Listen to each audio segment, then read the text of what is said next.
Hi everyone, Petrik here. Today's video will be the conversation with authors, the third episode, and today we have Nicholas Eames, the author behind Kings of the Wild and Bloody Rose. This is the band series, one of my favorite ongoing series of all time.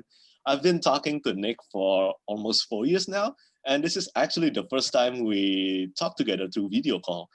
So, hi Nick. Hi, Petrik. Thanks for having me. Yeah, it's great to see you. Yeah, so it's been a while since our last Q&A. I think the last official one was in 2018 after the release of Bloody Rose. So for those who doesn't know about you, can you tell us a bit about yourself and what are you working on right now? Sure. Well, my name is Nicholas Eames. I was an aspiring author for many, many years of my life and a restaurateur, if that's what you call someone that brings people bread and takes their order. And then I worked on this fantasy novel for a long time that will never see the light of day. And then I finally wrote a different one, and it was Kings of the Wild. So right now I'm writing a series called The Band. Kings of the Wild is the first book. Bloody Rose is the second book. They are books in which the setting is like where mercenary bands are afforded the celebrity status of rock stars. Yeah. And all the bad habits that come along with that. Right now I'm working on book 3 of that series. Yeah. So both Kings of the Wild and Bloody Rose have been incredibly well received, and both of them have actually won awards, right? They have won Reddit Fantasy. They actually have. Nice. And I can definitely concur that both of them are amazing. And so how's the progress on Outlaw Empire, right? The title of the third book. Yeah, Outlaw Empire is the third one.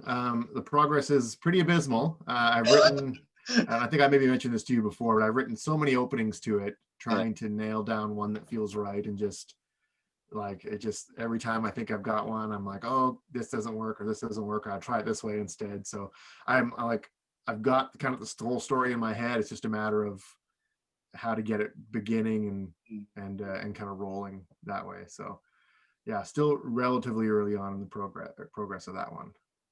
So would you say that writing this one is far more difficult than Kings of the Wild and Bloody Rose?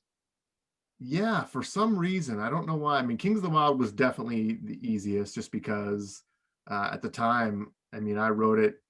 It was kind of the opposite of everything I'd been writing up until then, which was super serious and it was trying to kind of emulate all the stuff that had come before it. And so with Kings of the Wild, it was one of those things where, yeah, I'd been writing for almost 15 years, but I never expected it to be published necessarily. So I just wrote whatever, any joke I wanted to put, any trope I wanted to add, I just threw them in. Characters like Moog, I was like, okay, sure, a wizard in pajamas, great, throw them in there. And so it was super easy. And then Bloody Rose was a lot more difficult. It's more serious, right? Bloody Rose felt more serious in tone. Yeah, it's a bit more serious. I mean, even just because a lot of the books are kind of dictated by the genre of music that inspires them. So the 70s and 80s and the 90s respectively. Mm-hmm. And so the bands in the 70s, I tried to capture that with Saga and Kings of the Wild. And they're kind of a bit, happy-go-lucky, they act crazy, but they're good, not necessarily good people, but they're trying to be. And with Bloody Rose, it's like you get these bands like Guns N' Roses and Van Halen who acted like absolute animals. Like, they were real bastards. Yeah. By saying that, so reference to music are very integral, right? Very integral Easter eggs. And a lot of people have mentioned this. So by that notion, so the third book will use 90s music, right? Yeah, exactly. So it'll have stuff like, NWA and Nas and Pearl Jam and Rage Against the Machine and Nirvana. And so can you tell us a few examples of the songs being used, if it's possible? Yeah, I mean, it's hard to say yet. I do have a playlist for it, a big long Spotify playlist, that first and second book. Yeah. So I've made one for the third book, and it will obviously change throughout. But yeah, the very first song on it is Rhythm Nation by Janet Jackson. But by all means, if you need to re-record anything, let me know. Yeah. I'll put the same shirt on. I'll cut the beard to the same length. Oh my god. Okay, so For some questions, clean shaven. people will be shocked. Yeah. What happened to your beard? And then it appeared again. So, so yeah, many readers relate your books to D&D and its music reference. But personally, one of the things that I really love about your books is how you include gaming references, like Portal in Kings of the Wild, or Thornberry Cactuar in Bloody Rose, and maybe, and even the Shadow of the Colossus. You were able to include that. So since we are both fans of Final Fantasy and gaming, how would you say that gamings in general have influenced your storytelling? Really, really hugely, especially Final Fantasy, because it's one of those things that will throw whatever it wants into any story. You know, whether it's from medieval times or ancient times, or Oh you yeah, know, if it's a gun, they'll just throw it in if it's cool. yeah, that's And I know I got a little bit of pushback on airships being too steampunk or something like that for fantasy. And I'm just like, no, Final Fantasy is fantasy. Fantasy is anything you want. So yeah, and I mean, so few people would get that Shadow of the Colossus reference. So thank you for that. And then yeah, I'm definitely, I really do love some of the, like the Tonberry reference. I'm pretty proud of. You know, from his name to the fact that he's holding either a lamp or a knife at one point. Yeah, I laughed so hard at that part. Yeah, anyone who's been haunted by Tonberry should hopefully have a cathartic experience by him. Yeah. And I'm planning one for the third book. I cannot wait to write it if I finally get there. Is Oh damn. a Chrono Trigger reference Oh my that god. really, really, really, really think is going to be great, a great addition to the book. So Wow, Chrono Trigger. Never thought I would read about that in epic fantasy books. it'll be pretty obvious. It'll be as obvious as Grudge or more, I think. That's awesome. And by the way, I asked this question to Rebecca Kwang also. So a lot of fantasy authors have mentioned that ever since they became fantasy authors, they cannot read any more fantasy books for fun. Is this the same case for you? Does reading fantasy books now by other authors ever hindered your writing? Well, I don't think it has, but I mean, I speak as someone who hasn't written very much in the last couple of years, so maybe. But I don't think so. That always baffles me when I read about authors who don't read fantasy anymore, because Yeah. I do understand wanting to draw inspiration from like histories, the way maybe Joe Abercrombie does or Christian Cameron.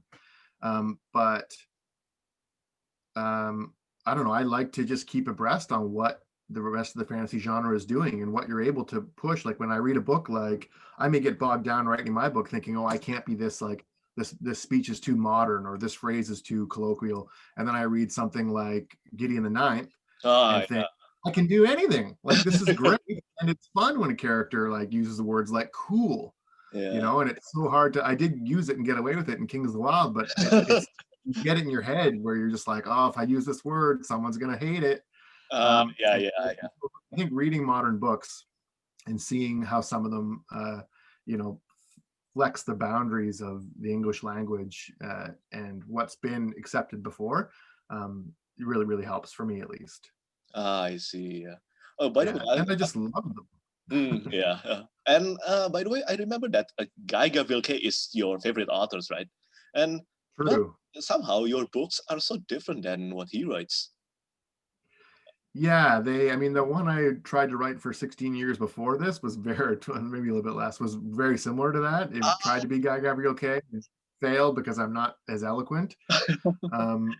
But he still slips through. I mean, Yeah, I can see that in the most mental passages Yeah. of Kings of the Wild and probably especially Bloody Rose, I like to think that there's a few lines in there that Guy K might have written himself. Yeah, definitely. I remember that I just finished a Tigana when I was reading Kings of the Wild, and yeah, I saw that, I saw that reference, and not reference, sorry, like the similarity, and it's beautiful. Well done, well done.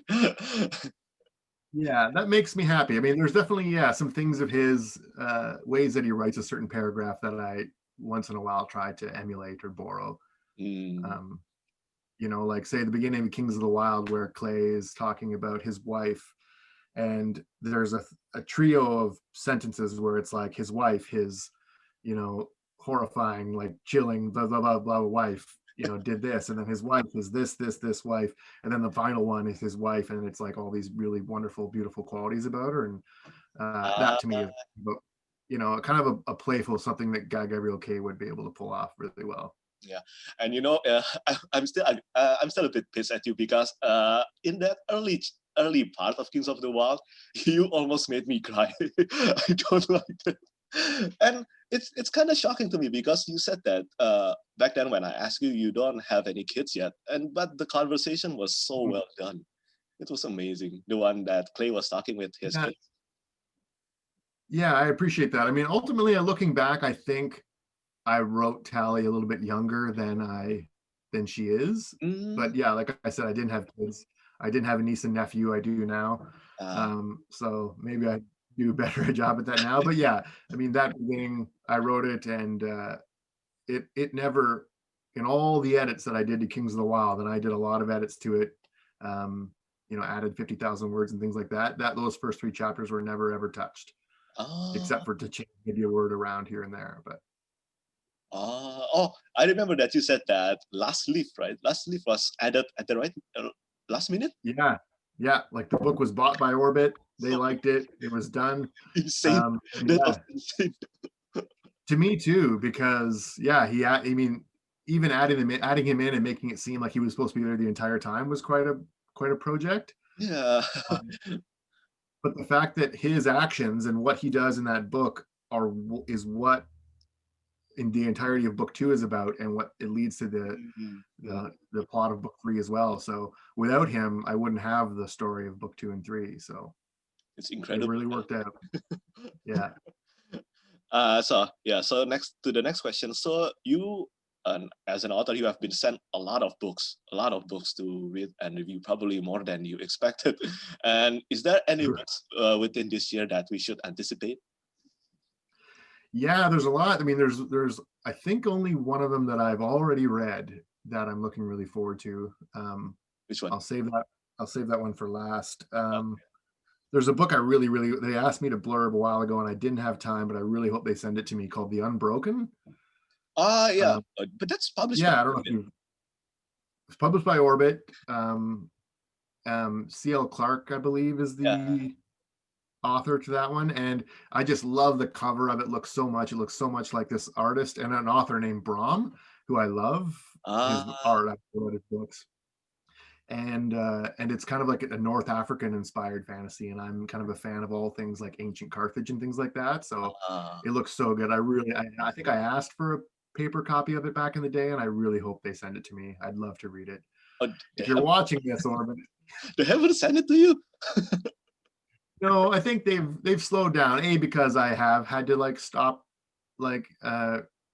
reading so many books, because I have this backlog of books that I want to read. And also they're probably like, well, let's not send him any books so that he writes his own goddamn book. Probably my editor's like, I'm sorry, are you sending that to Nick Eames? No, get that away. To someone else who hits their deadlines. Yeah. And then Tasha Suri, also by Orbit. Tasha Suri is coming out with a new book called The Jasmine Throne, which has another amazing cover on it. And then the one that I've read was sent to me almost a year ago now, called The Black Tongue Thief. It's coming out from Tor, but it's from my old editor Lindsay, who originally picked up Kings of the Wild. Have you read Black Tongue Thief yet? I haven't got the arc yet, but I've heard so many good things about this one. Crazy.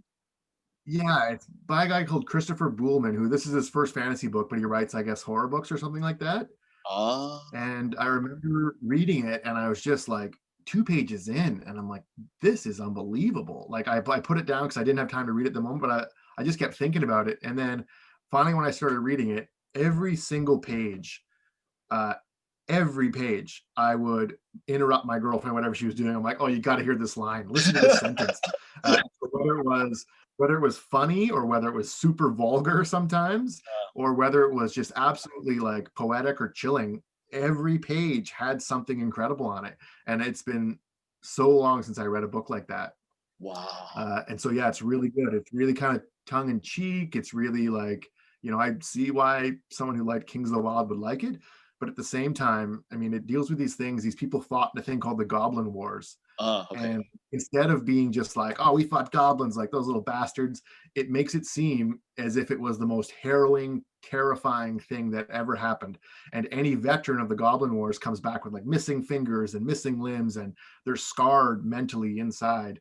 Oh, And so wow. while the book is continuously funny, it makes goblins seem utterly terrifying, like utterly, utterly, utterly terrifying. Wow. I don't think I've read anything like that because goblins are so overused in fantasy and D&D. Exactly. Oh, it makes them awful. And then just in general, there's so many inventive things, really, really, really inventive things that happen in it. It's just so cool. I think you're going to really, really like it. Wow. I have to read this one.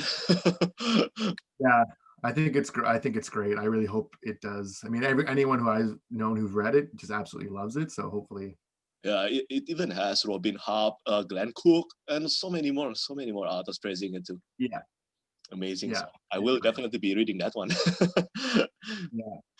And by the way, speaking of artists, if Kings of the Wild ever receive 10th anniversary edition with illustration, who would you want to be with your artist? Well, God, that's a one heck of a dream if it ever came out with a 10th anniversary edition. It will happen, Um, man. It will happen.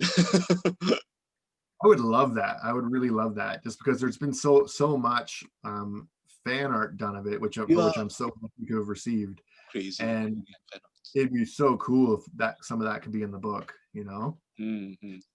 Obviously, Felix Ortiz is probably the Oh yeah, book's he would biggest be amazing. He would be fan amazing. art wise. He did one of the very first pieces of fan art for it that from a stranger at the time. Oh And yeah, back then you didn't know each other yet. Yeah. no, I did the other day. I found a piece of art that a friend of mine did slightly earlier than that, Ah, but Felix Ortiz was the first person. I think I was just scrolling Facebook one day and scrolled back past the picture, and I was like, "Oh, crazy! Wait a second, well, oh my god!" And then read that it was actually fan art, and I was just my mind was blown. It was a picture of Last Leaf on his black wyvern the one Ashitana. like this. That was Yeah, I was amazing, blown away. amazing piece. Amazing piece. Yeah. Mm. So yeah, it'd be really cool to get his art feature a bit more in it, and I mean we could get more maps done from Tim Paul. uh, yeah, Tim Paul would be pretty great. His map is obviously incredible. I love it. So Very good cartography. yeah, well, I think we lucked out the day that they put us in touch over email. I was at my mom's house, and in her basement I found an old copy of The Hobbit, and it had a fold out map Ah, that was 6 times bigger than the book if you folded it out. And so I took a picture of it and sent it to him, and he was like, "Oh, as a map guy, you might enjoy this." And so I think that kind of provided his inspiration. He was like, "Oh, he likes Tolkien maps, well, let me take a stab at this." So it looks a lot like a Tolkien map. yeah. It's very cool though. I really love the maps for both books. In Bloody Rose, it was more detailed, right? Because it's centered on a city. Yeah, there is. I mean, the regular map is in there too, but yeah, there's a city map in there, which is Yeah, something I'd, super cool. Super cool. as someone who played a lot of D&D and drew a lot of maps of cities, it's something I was really looking forward to. So Yeah. This is the last questions, and this is because a lot of readers actually want to know about this. Any approximate release dates on Outlaw Empire, and do you have any plan on writing a standalone prequel to the Van series one day? well, as far as the release date go, I don't know yet. I mean, I do have to write my editor back today and tell him when I think I might hand it in. Um, yeah, I mean, I've always been of the opinion that once I get over like that opening hump, that I'm going to just roll on it, because the whole story has just been there, and I know it, and I know it has to happen. I know the ending, and I'm so excited about writing the ending. So I think once I get a good foundation, I think I'll just roll away on it. So as soon as I'm like over that initial hump, I'll probably email my editor and be like, "It's happening. We can set a release." And the thing is, what just kills me the most is that the cover of the book has been done for so long, and It's it is gorgeous. And I'm not allowed to share it until I write the damn book. So will it be revealed soon? Not yet, yeah. no, I don't think they plan on doing it. I mean, that might set a fire underneath me, but at the same time, no, I think they need to, because people will also expect it a lot more. I think because the books are standalones, Yeah. I'm kind of lucky in the fact that it's not like a cliffhanger when anyone's waiting to see what's resolved. So some people don't even know there's a third book coming, and when they find out, they're surprised. So that kind of works in my favor. But I try to be as transparent as possible with people when it comes to Definitely. the progress of it. And it's something that surprised me too. I remember I used to read, I was a huge Scott Lynch fan. And when it took like a long time between books, I'm just like, man, what's the problem? Like, just, I was like, and I look back now, I was just so young, but stupid at the same time. I was just like, read Lies of Locke Lamora. There's all the inspiration you need, but it doesn't help. And when you're in it, you're just like, why can't I get this done? And yeah, what was the second part of that question again? Do you have a plan to write a standalone prequel, like maybe about the band when they were young? Yeah, I mean, God, lots of people would like it. That's something. As soon as I finished writing Kings of the Wild, as I even sent it out to agents, I started writing a book that I called Bards of the Band, wherein it was like short stories written from the perspective of bards, the bards of saga for all the years. Oh, really? Yeah, and so it started with the first bard who happened to be there when the band formed, and Gabriel and Clay met Petrik, who was like face down on a table, and then Ganelon got into a fight, and they kind of jumped in to help him. That's super and then cool. the bard slipped on a puddle of beer at the end and died. And then the next book was from a different bard they were going to meet Moog. So that'd be one way to do it. It's tricky with the prequel series because you take a lot of the tension out of it because you know that they survive. Yeah, that's true. But at the same time, the first book doesn't have a lot of tension in it because you know that they survive. It's so full of like Deus Ex Machinas. If something bad happens, guess what? It's fixed. So I wouldn't be adverse to writing a happy-go-lucky story, but we'll see what form it takes. Obviously, I take so long to write books sometimes that it would need to be something I'm really passionate about. I think when I'm done,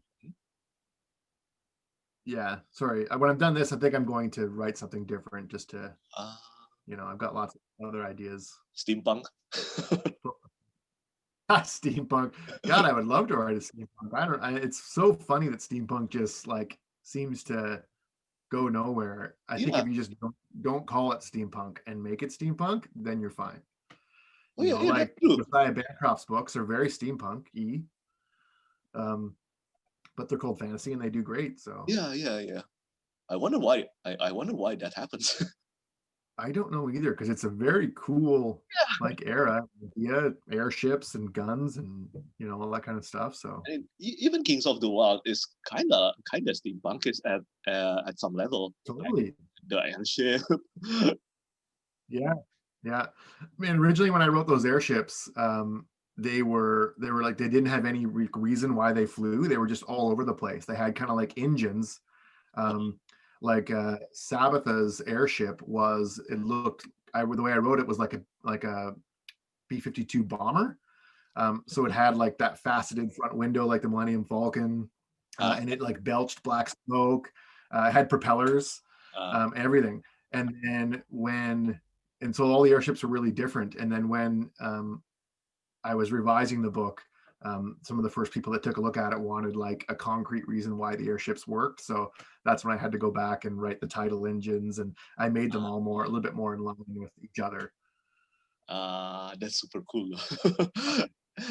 Yeah, I think it's still fantasy, and it's something you can like, kind of, okay, this is sort of functional, and then it works. And you did raise a good point though about your books being standalone. That I don't think you received a lot of threats, right? Like a lot of angry messages. Yeah. Oh no! As far as people with the third book, no, I've been pretty lucky so far. Yeah, and yeah, there, like I said, there is no. People maybe have hopes for the third book, but it's not like they have to wait to see how a story was resolved, because I don't think if anyone was going to guess the story, Yeah, I don't think anyone could even guess the story of the third book if they tried, you know? Maybe because I give some hints at it. Yeah. But yeah, so I don't think I didn't leave any dangling carrots for people to be like wonder about. So Only I think only that one. worked. There is only one point I cannot mention because it's spoiler. But you know Sarah, right? Sarah, the one in France. She really Yeah. she really liked this character, and what happens to him kinda at the end of Kings of the Wild is a bit of a cliffhanger, I think. Yeah. Cliffhanger, and True. she has been pestering me. Will we ever know what happened to him? You can assure her that yes, you will, and he will return in book 3. Okay. I will tell her that.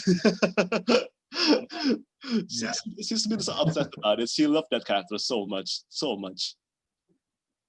Yeah, me too. And yeah, I'm really looking forward to writing some of his scenes and stuff like that. I think it'll be kind of cool. Yeah. Well, that's it for today's interview. Thank you so much for coming to this chat, Nick, and hopefully you will come back again one day. And good luck with writing book 3. Anytime. Thank you. Thank you for having me. Bye bye.